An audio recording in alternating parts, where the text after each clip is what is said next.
Hay un día en el que cada persona se siente especial, un día en el año, el día de su cumpleaños. Y bueno, ese día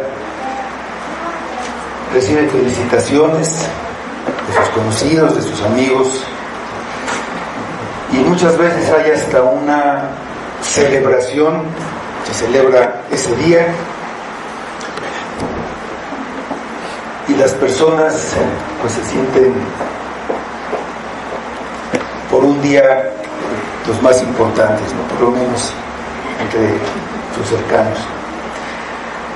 A veces, de acuerdo a cada persona, esas celebraciones caen en excesos, y en lugar de ser un día que deje buenos recuerdos, a veces trae cosas pues no muy agradables.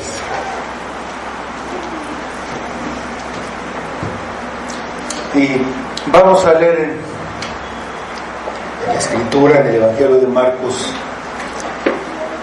uno de esos cumpleaños, un cumpleaños que fue celebrado de una manera perversa por un hombre muy poderoso que tenía medios, y esos medios no eran usados para el bien, como es frecuente, que la riqueza muchas veces lleva pues no a lo mejor el poder. Vamos al Evangelio de Marcos, capítulo 6.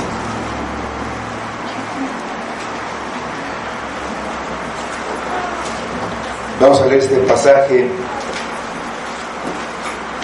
en los versículos 14 a 29.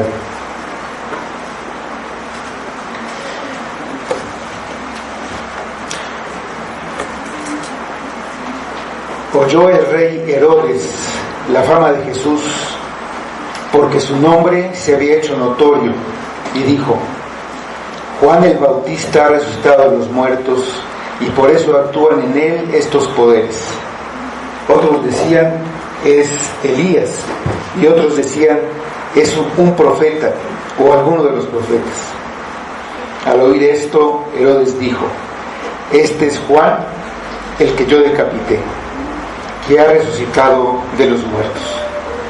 Porque el mismo Herodes había enviado y prendido a Juan, y le había encadenado en la cárcel por causa de Herodías, mujer de Felipe su hermano, pues la había tomado por mujer. Porque Juan decía a Herodes: no te es lícito tener la mujer de tu hermano. Pero Herodías le acechaba y deseaba matarle, y no podía, porque Herodes temía a Juan, sabiendo que era varón justo y santo, y le guardaba a salvo. Y oyéndole se quedaba muy perplejo, pero le escuchaba de buena gana.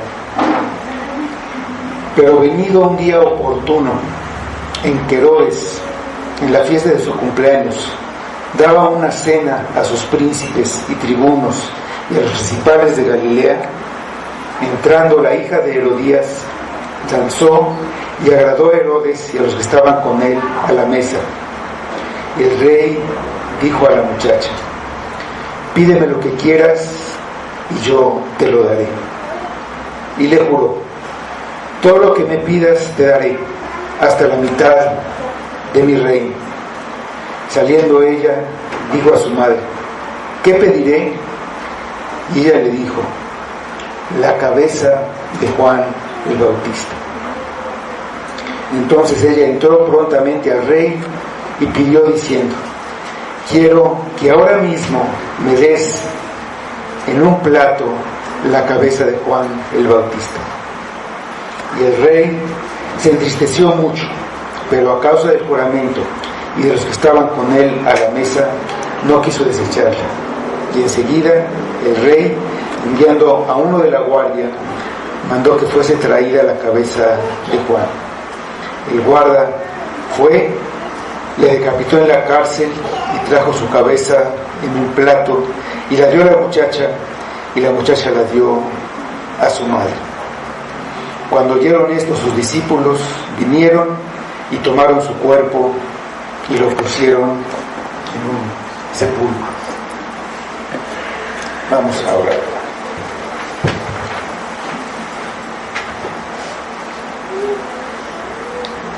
Señor, pues nuevamente te damos gracias por tu palabra, la palabra que nos has dado, que tenemos aquí con nosotros y que nos muestra pues quién es Cristo, quién es Dios, quiénes somos nosotros, qué necesidad tenemos. Todo está aquí en la palabra. Te pedimos que tú la apliques a nosotros, a nuestra vida, que nos hables por medio de ella, en lo particular a cada uno. Que aquí está lo que necesitamos oír, lo que necesitamos saber para ir hacia ti, Padre. Ayúdanos, guárdanos, obra en todos nosotros, y al final que se vea tu obra, tu edificación que haces en la iglesia, y cómo nos vas llevando más cada día hacia la santidad, hacia el arrepentimiento. Obra en nosotros, Padre, lo pedimos por Cristo, para tu gloria. Amén.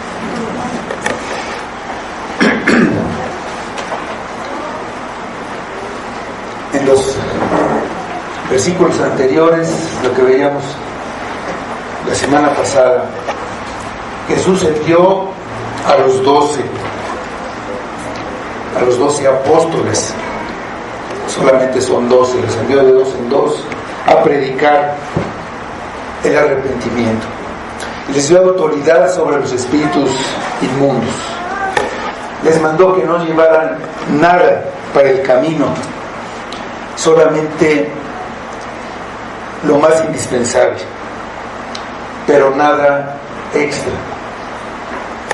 Que no tomaran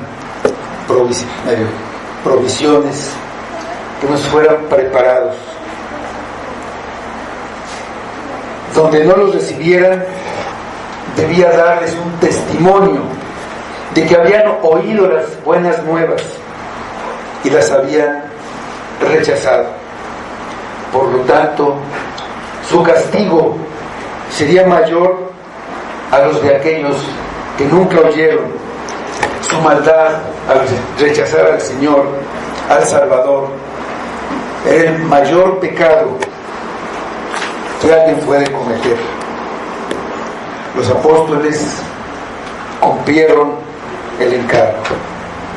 Y aquí Marcos abre un paréntesis para narrar la muerte de Juan el Bautista, que también había sido enviado, también tenía una misión, fue enviado como precursor de Jesús. Y esto que le pasó a él, pues es un camino que le señalaba a ellos. Pero para poder entender este relato que leímos, es necesario dar algunos detalles históricos para poder entender mejor.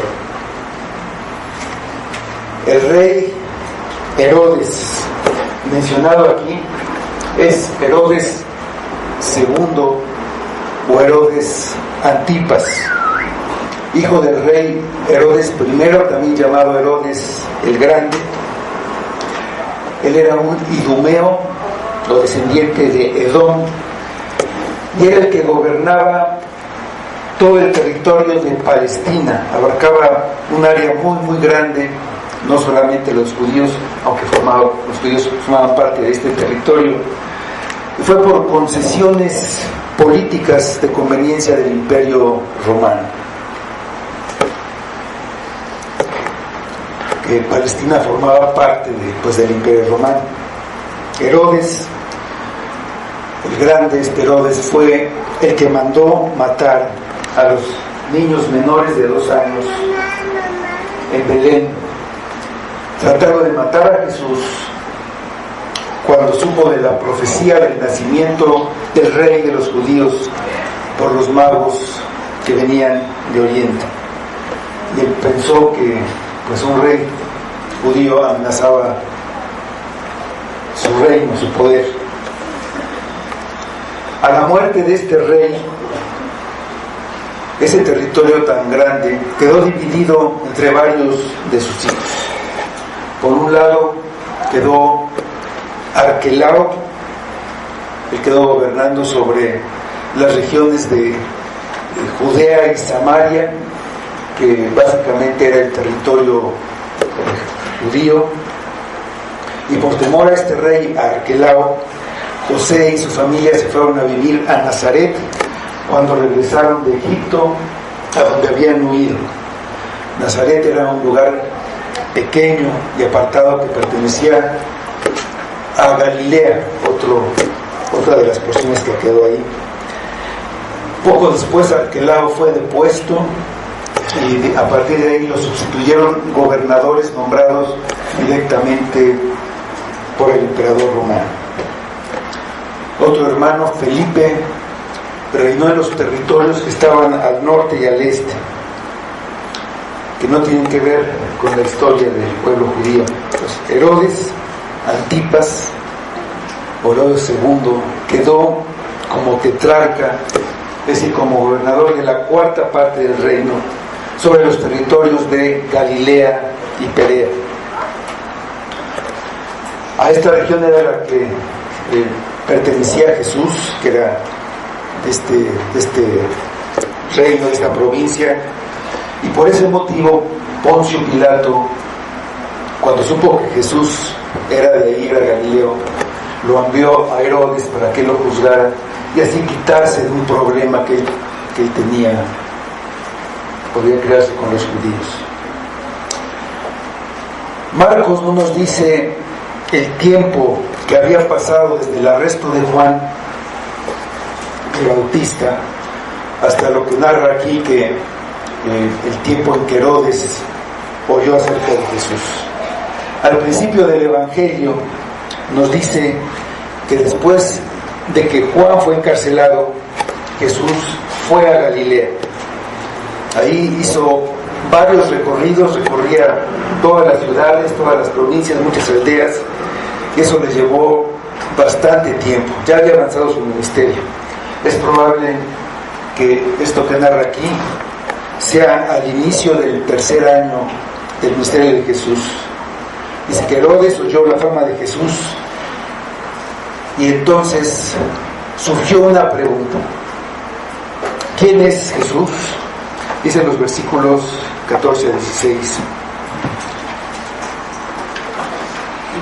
Oyó el rey Herodes la fama de Jesús, porque su nombre se había hecho notorio, y dijo: Juan el Bautista ha resucitado de los muertos, por eso actúan en estos poderes.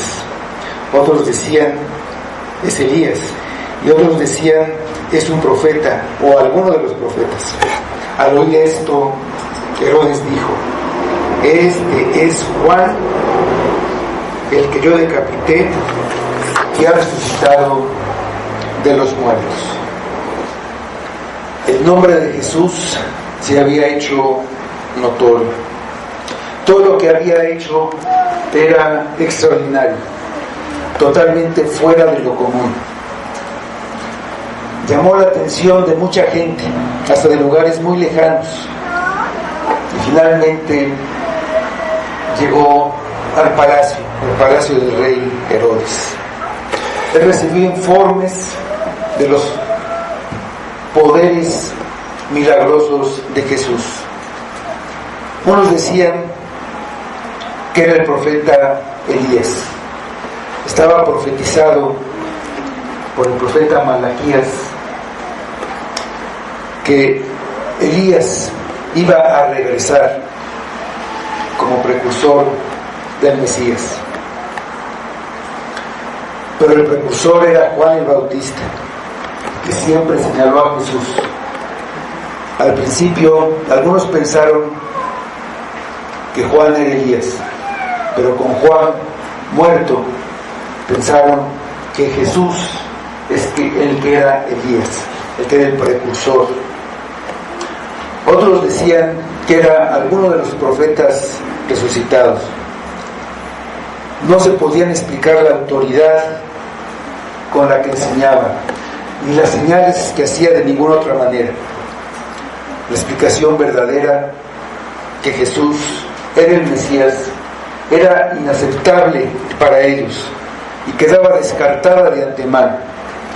Creían que el Mesías sería un rey poderoso, un rey guerrero, conquistador, que derrotaría a sus enemigos. Lucas, en los pasajes paralelos, dice que otros decían que Juan había resucitado de los muertos, y Herodes hizo suya esta explicación. La gente de Nazaret, porque habían visto a Jesús en su infancia y porque conocían a su familia, no le dieron ninguna importancia. Pero todos los demás se dieron cuenta de que era alguien extraordinario. Jesús no puede pasar desapercibido.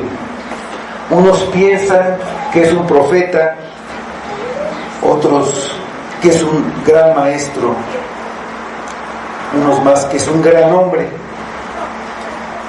pero otros más, como sus discípulos y como Juan el Bautista, saben que Jesús es el Cordero de Dios que quita el pecado del mundo.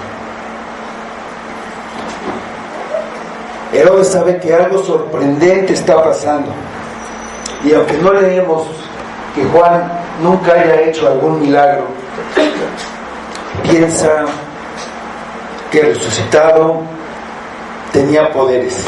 Dice, por eso actúan en él esos poderes. Herodes prefirió creer en una superstición creada por su propia mente antes que aceptar la revelación divina que Jesús de Nazaret es el Cristo, el Hijo del Dios viviente, como dice el Evangelio de Mateo. Temía a Juan cuando estaba vivo, pero muerto le temía más. Tenemos después el encarcelamiento de Juan en los versículos 17 a 20. Porque el mismo Herodes había enviado y prendido a Juan y le había encadenado en la cárcel por causa de Herodías, mujer de Felipe, su hermano, pues la había tomado por mujer. Porque Juan decía a Herodes: no te es lícito tener la mujer de tu hermano. Pero Herodías le acechaba y deseaba matarle, y no podía, porque Herodes temía a Juan, sabiendo que era varón justo y santo, y le guardaba a salvo. Y oyéndole, se quedaba muy perplejo, pero le escuchaba de buena gana. Jesús estaba con sus discípulos bautizando en el Jordán cuando Herodes arrestó a Jesús. Así que no solo lo encarceló, sino que lo encadenó. Y esto fue porque Juan reprendía a Herodes por su pecado. Felipe y Herodes, los dos eran hijos de Herodes el Grande, aunque eran hijos de diferente madre, y que tuvo como 10 esposas, Herodes el Grande. Herodías era hija de Aristóbulo, otro hijo de Herodes el Grande, y por lo tanto Herodías era nieta de Herodes el Grande y era sobrina de los dos, de Felipe y de Herodes Antipas. Felipe se casó con su sobrina, con Herodías, Y Herodes Antipas se casó con una hija del rey Aretas, rey de los nabateos, no un rey de Arabia, pero también bajo el dominio del Imperio Romano. En una visita, Herodes Antipas se quedó como huésped de su hermano Felipe, que para entonces ya no era rey y vivía en Roma. Impresionado por la belleza de Herodías, logró convencerla de que huyera con él. Herodías, que era una mujer ambiciosa, aceptó y acordaron separarse cada uno de sus respectivos cónyuges. Y así lo hicieron.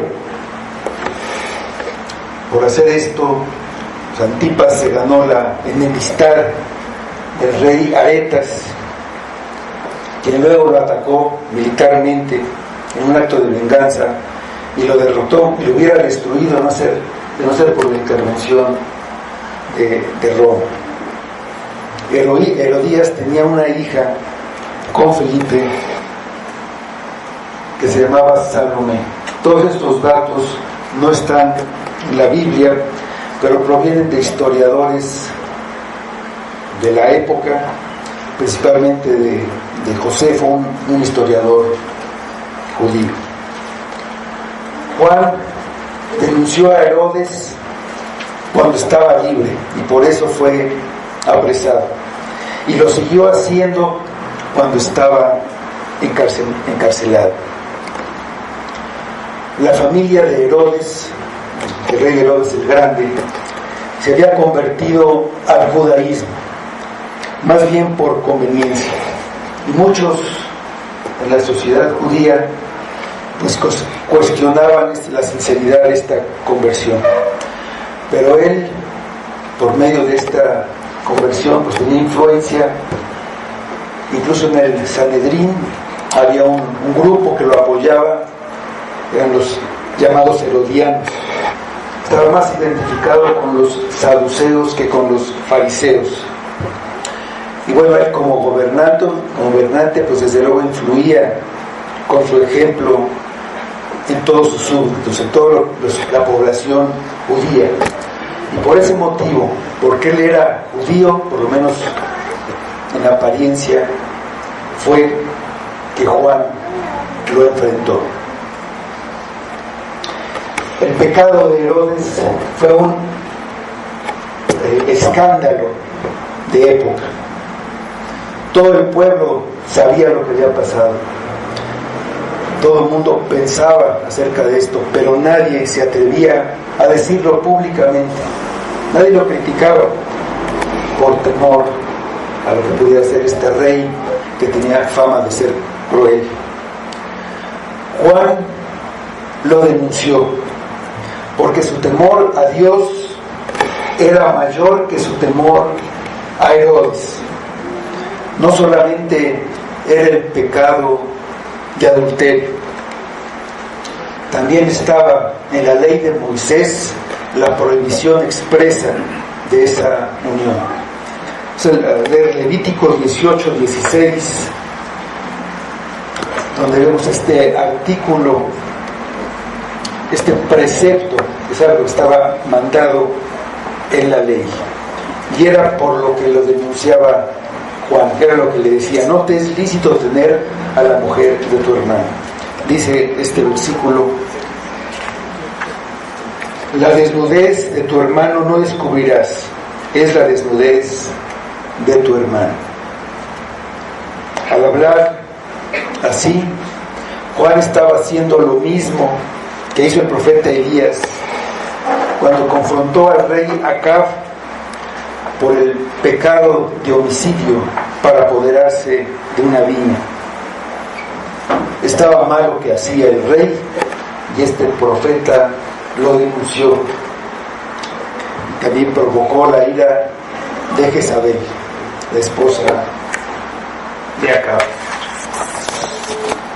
Por ese motivo, Herodías lo estaba vigilando, lo estaba cazando, Lo odiaba porque al denunciar a Herodes, al denunciar el pecado de Herodes, también la estaba denunciando a ella. No le bastaba el encarcelamiento de Juan, quería verlo muerto. Tenía temor de que Herodes en una de esas escuchara a Juan y pues terminara por separarse de ella. Pero no lograba matarlo porque Herodes protegía a Juan. Le temía y lo respetaba porque era un hombre íntegro. Un hombre íntegro es el que sabe lo que es correcto y lo hace sin importarle las consecuencias. Lo hace porque es lo que se tiene que hacer. Herodes sabía que Juan no había cometido ningún crimen, que era un hombre justo, lo que significa que era un hombre aprobado por Dios y santo, de conducta intachable, y que estaba separado del mundo para servir solamente a Dios. Tal vez él lo metió en la cárcel para evitar que Herodías lo asesinara, pues de alguna manera, y muy probablemente este fue motivo de discusiones entre ellos. A lo largo del encarcelamiento, Herodes hablaba con Juan repetidamente, y cada vez que lo oía, dice que se quedaba perplejo, se quedaba confuso, dudaba, sabía que Juan tenía razón, pero él no se arrepentía.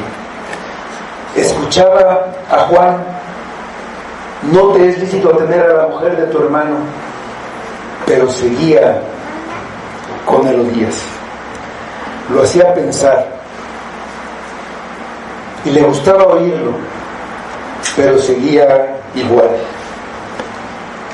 En este pasaje y a lo largo del Evangelio de Marcos, pero no solo de este Evangelio, en todos los Evangelios, en la Biblia, en el libro de Hechos, en el Antiguo Testamento, vemos constantemente a las personas oyendo las buenas noticias del Evangelio y tomando una de las dos alternativas posibles: creer o no creer.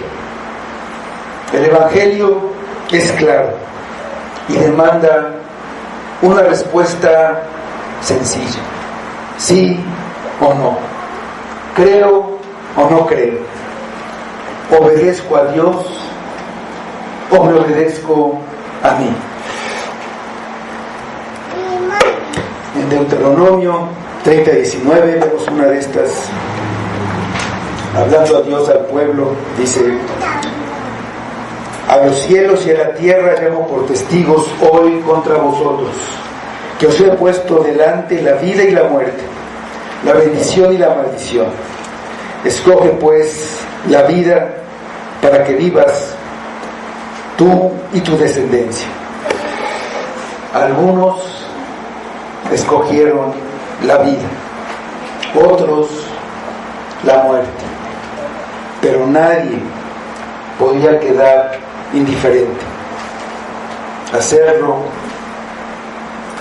era escoger la muerte.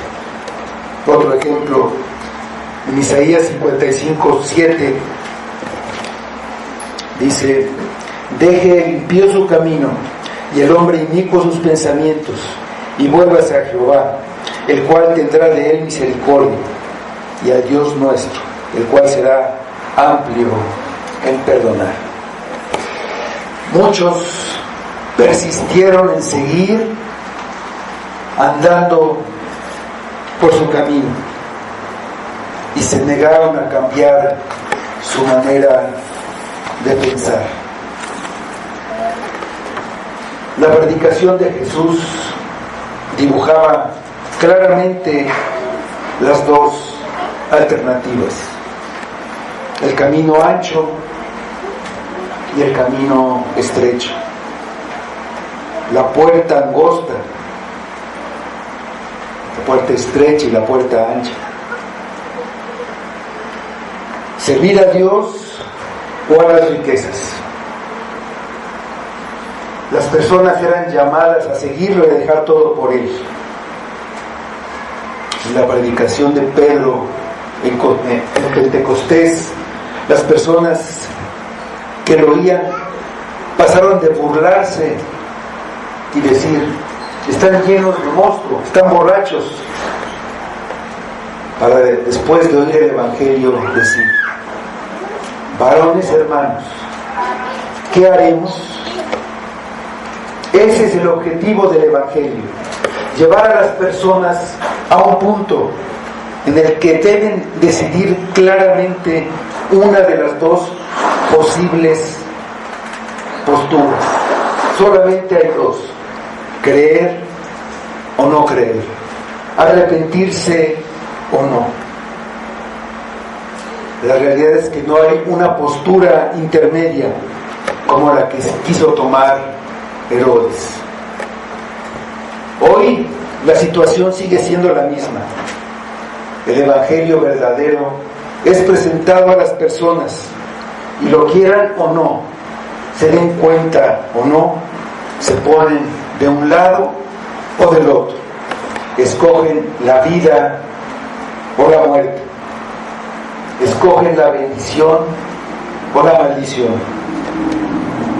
Juan el Bautista predicaba el Evangelio, predicaba el arrepentimiento y señalaba a Cristo. A él fueron muchos fariseos y muchos de los saduceos, y él los rechazó, no los bautizó, porque iban hipócritamente, sin haberse arrepentido, y les decía: y pues hacer frutos dignos de arrepentimiento.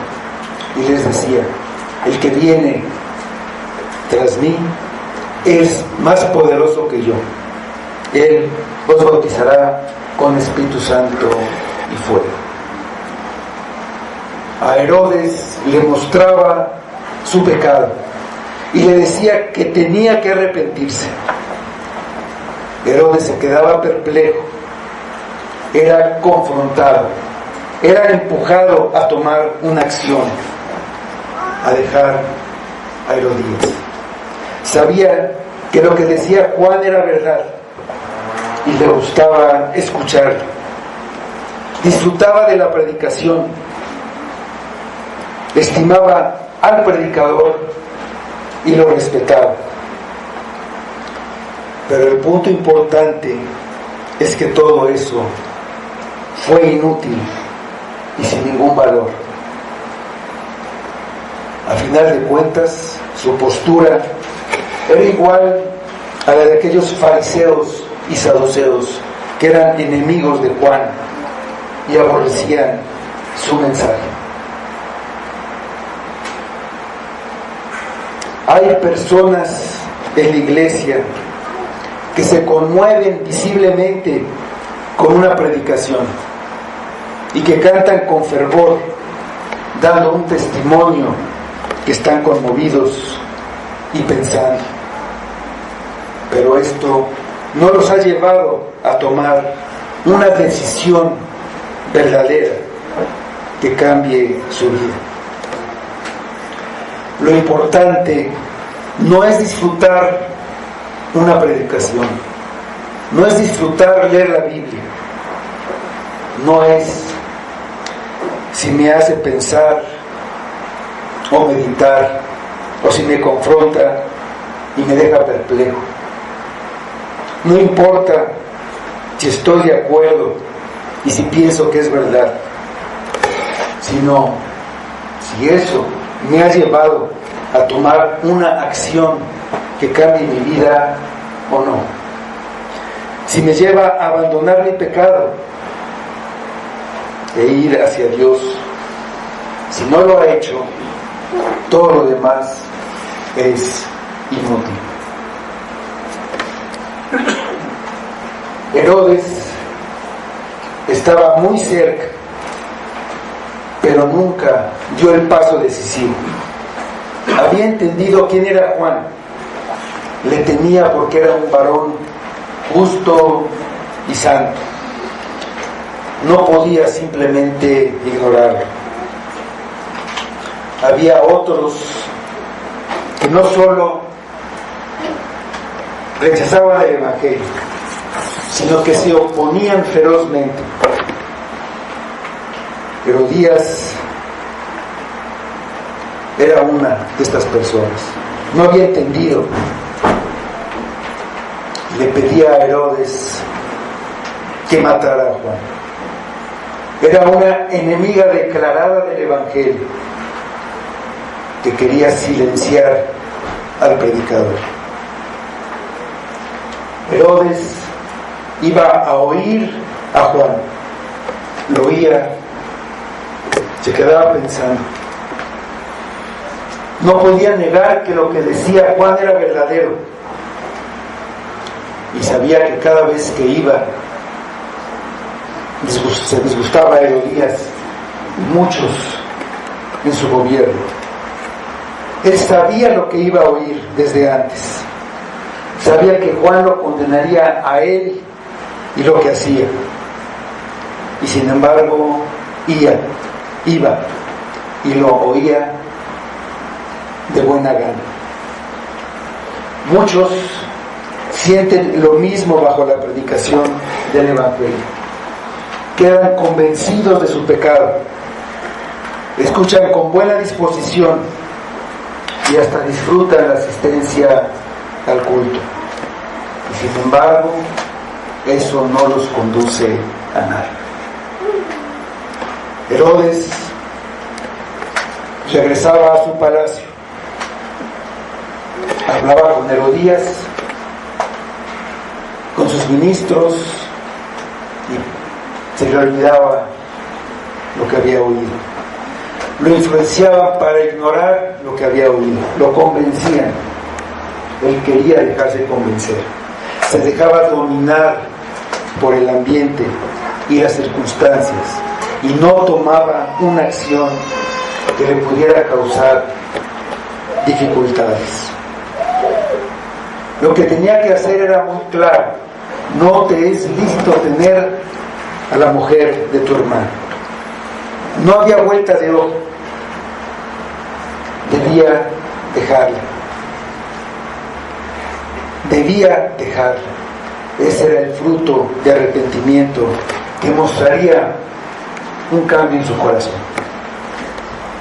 Pero Herodes amaba su pecado, amaba su lujuria, y no estaba dispuesto a pagar el precio de dejar todo por salvar su alma. Estaba cerca, muchas veces lo estuvo, pero decía después: hoy no, tal vez mañana. Tiene razón, pero ¿cómo se lo iba a decir a Herodías? ¿Cómo iba a quedar mal con ella? Y si la perdía para siempre, se iba, regresaba a su pecado. No tenía paz porque el Evangelio le traía convicción de pecado, y regresaba a oír a Juan y se volvía a ir. Pero llegó un día en que debía dejar de dudar. Ese día tenía que tomar una decisión definitiva.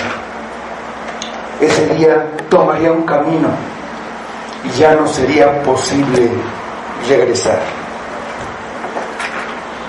Algo que los que han pospuesto su decisión creen que nunca llegará, pero siempre llega el día fatal, el día en que ya no habrá vuelta atrás, la fiesta de Herodes. Dice en los versículos 21 a 24. Pero venido un día oportuno, en que Herodes, en la fiesta de su cumpleaños, daba una cena a sus príncipes y tribunos y a los principales de Galilea, entrando la hija de Herodías, danzó y agradó a Herodes y a los que estaban con él a la mesa. Y el rey dijo a la muchacha: pídeme lo que quieras y yo te lo daré.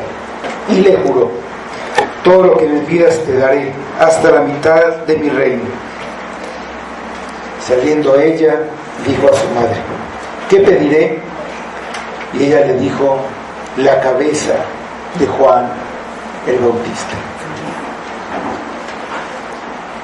Vino el día oportuno para Herodías.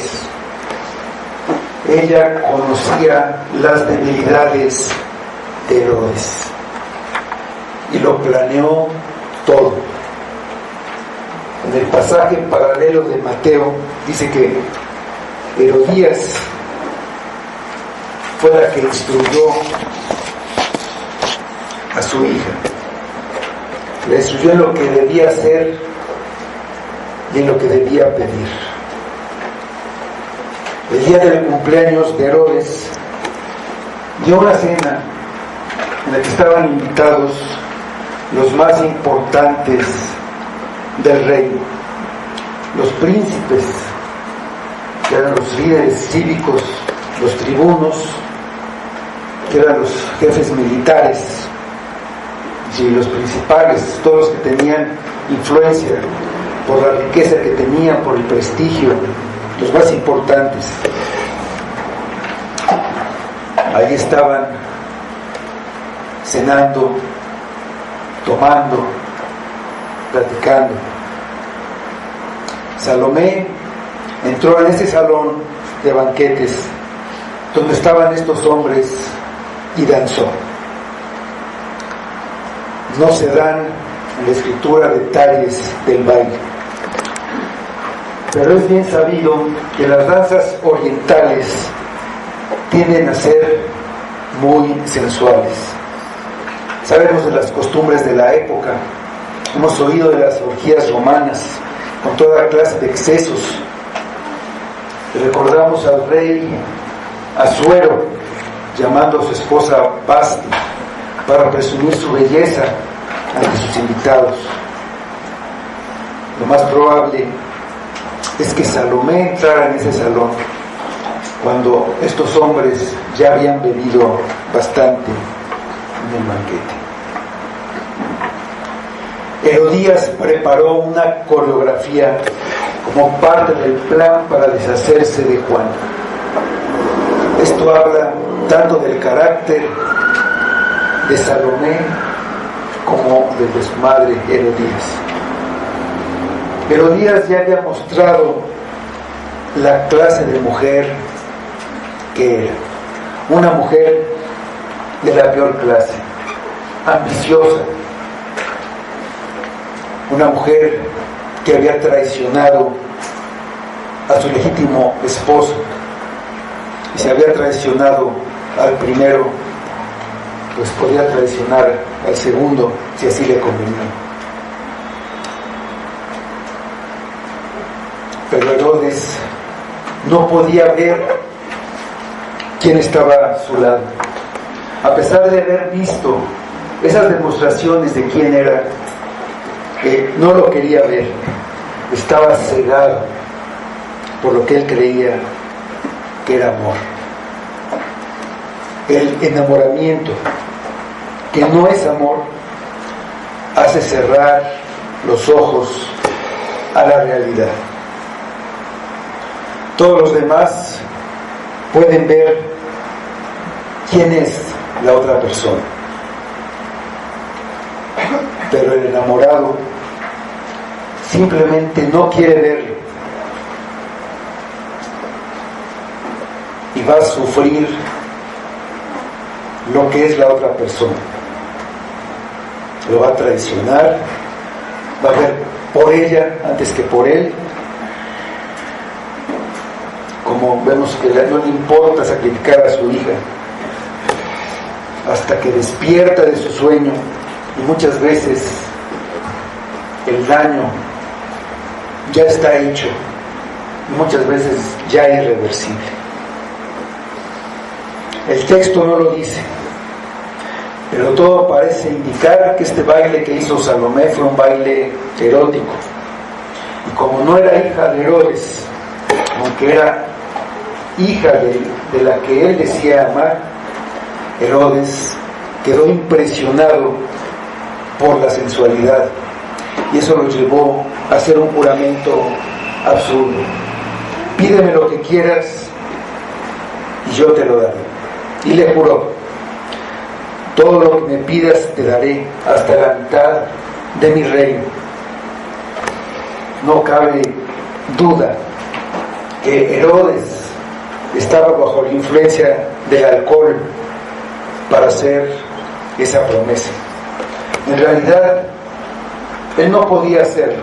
Él no era rey, era un vasallo de Roma.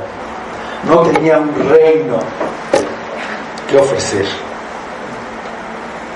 Al oír esta promesa, Salomé salió con su madre para pedirle un consejo. Estaba pensando en qué pedir para ella, pero su madre rápidamente le recordó que su posición no estaba segura mientras Juan el Bautista siguiera vivo. Le recordó que podía perder todo. Sacó su odio y su deseo de venganza y le dijo que pidiera la cabeza de Juan el Bautista. Tenemos el asesinato de Juan el Bautista. Versículos 25 al 28 dice: entonces ella entró prontamente al rey y pidió diciendo: quiero que ahora mismo me des en un plato la cabeza de Juan el Bautista. Y el rey se entristeció mucho, pero a causa del juramento y de los que estaban con él a la mesa, no quiso desecharla. Y enseguida el rey, enviando a uno de la guardia, mandó que fuese traída la cabeza de Juan.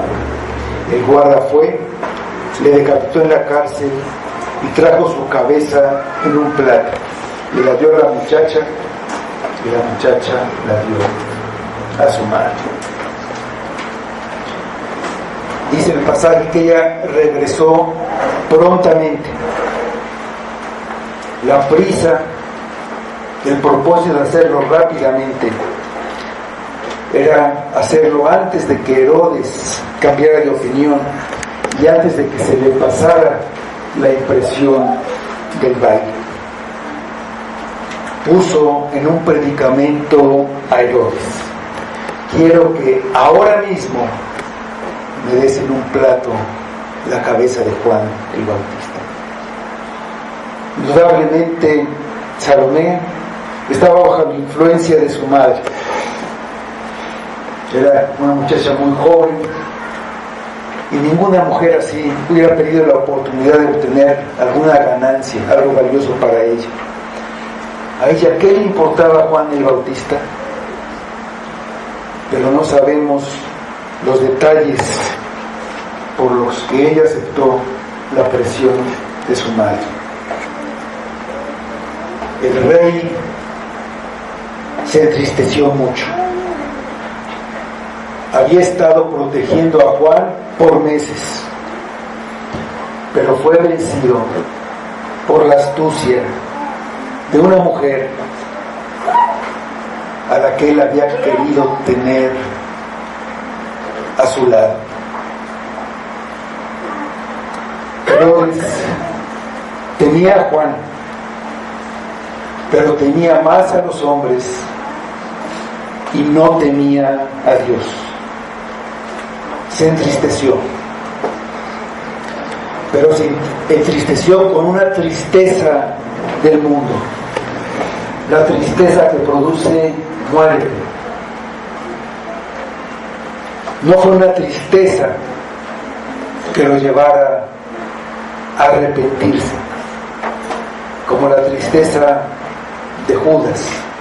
Igual, fue una tristeza, dice que se entristeció mucho, pero es una tristeza inútil. Por causa del juramento y por causa de los que estaban con él a la mesa, no quiso pasar por alto esa promesa absurda que había hecho. Tuvo temor de lo que fueran a pensar y de lo que fueran a decir esos hombres poderosos de su reino que estaban con él. No quiso admitir su error y retractarse como debió haber hecho. Si hubiera querido, hubiera podido salvar a Juan.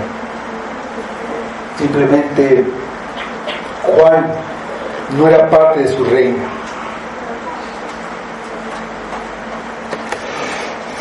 Pudo más quedar bien con los demás que cumplir con su deber y hacer justicia. Si alguien jura algo que es pecado, algo que está mal, lo que tiene que hacer es arrepentirse. Sí, es culpable por haber hecho un juramento, pero no debe agravar su pecado al cumplir ese juramento. No se puede argumentar que está pecando porque está cumpliendo algo que prometió a Dios. En el libro de Levítico, capítulo 5, versículos 4 y 5, vemos este precepto. Nunca podemos decir que para cumplir la ley de Dios estamos desobedeciendo la ley de Dios, estamos desobedeciendo otra cosa que Dios manda. Dicen estos versículos de Levítico: o si alguno jurare a la ligera con sus labios hacer mal o hacer bien, en cualquier cosa que el hombre profiere con juramento, y él no lo entendiere, si después lo entiende, será culpable por cualquiera de estas cosas. Cuando pecare en alguna de estas cosas, confesará aquello en que pecó. A ese error de haber jurado sin pensar, añadió otro pecado, un grave pecado, el pecado de asesinato. Herodes mandó a un guarda a decapitar a Juan y a traerle la cabeza. Aunque se sentía rey, él en realidad era esclavo. Era esclavo de su pecado, era esclavo de Herodías, era esclavo de las apariencias, del qué dirán, del qué pensarán los otros. Después se volvió esclavo de sus temores, vivía aterrorizado por el recuerdo del crimen que había cometido. El guarda fue, cumplió la orden y trajo la cabeza de Juan en un plato. Herodes se la entregó a Salomé y Salomé a su madre. Ese día Herodes tomó la decisión definitiva para su alma. Esa decisión sobre la que había estado dudando y considerando. Llegó el momento en que debía creer y arrepentirse o rechazar definitivamente el Evangelio, escogiendo la maldición y la muerte. Escogió no arrepentirse.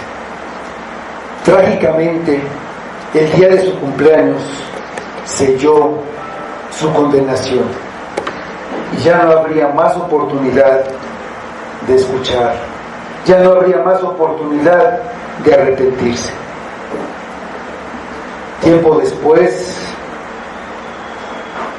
vería a Jesús, le haría muchas preguntas, pero todo lo que debía oír ya lo había oído de Juan el Bautista y no se quiso arrepentir. Estaba muy endurecido y entonces ya no recibió respuesta a sus preguntas.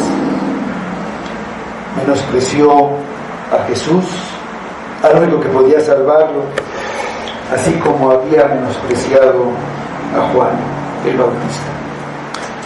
Vamos al Evangelio de Lucas, capítulo 23,